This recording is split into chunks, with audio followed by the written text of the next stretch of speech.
নমস্কার বন্ধুরা, আরও একটা নতুন ভিডিওতে আপনাদের স্বাগত জানাই। আজ আপনাদের দেখাবো অপূর্ব স্বাদের নলেন গুড়ের সিমুই।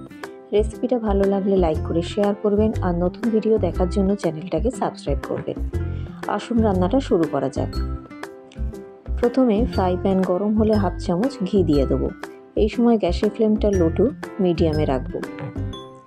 ঘিটা যখন পুরোপুরি গলে যাবে তখন আমার হাতের এক মুঠো সিমুই দিয়ে কিছুক্ষণ ভাজার পর যখন একটু লালচে রং হবে তখন ভাজা সিমুইটা আলাদা একটা পাত্রে রেখে ওই একই ফ্রাই প্যানে কিছুটা কাজু, পেস্তা ও আমন্ড ভেজে রাখবো।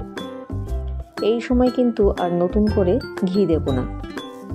ড্রাই ফ্রুটস ভেজে নেওয়ার পর ওই একই প্যানে এক প্যাকেট 500 ml টোন্ড মিল্ক বেশ কিছুক্ষণ ভালো করে ফুটিয়ে ভেজে রাখা সিমুই ও ড্রাই ফ্রুটসগুলো দিয়ে দিলাম।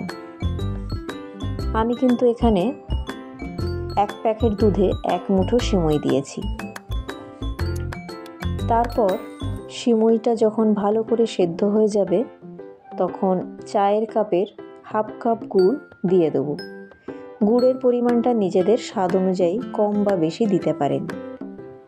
তারপর আরও কিছুক্ষণ ফুটিয়ে দুটো এলাচের দানা গুঁড়ো করে ওপর থেকে দিয়ে আরও একবার সব কিছু ভালো করে মিশিয়ে গ্যাসটা অফ করে দিলাম। আপনারা দেখে বুঝতেই পারছেন যে কত সুন্দরভাবে সিমুইটা তৈরি হয়ে গেছে। দুধটাও ফুটে আগের থেকে অনেকটা ঘন হয়েছে।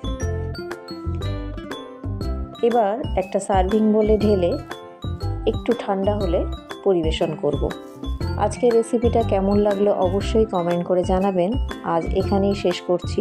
সবাই সুস্থ থাকবেন, ভালো থাকবেন।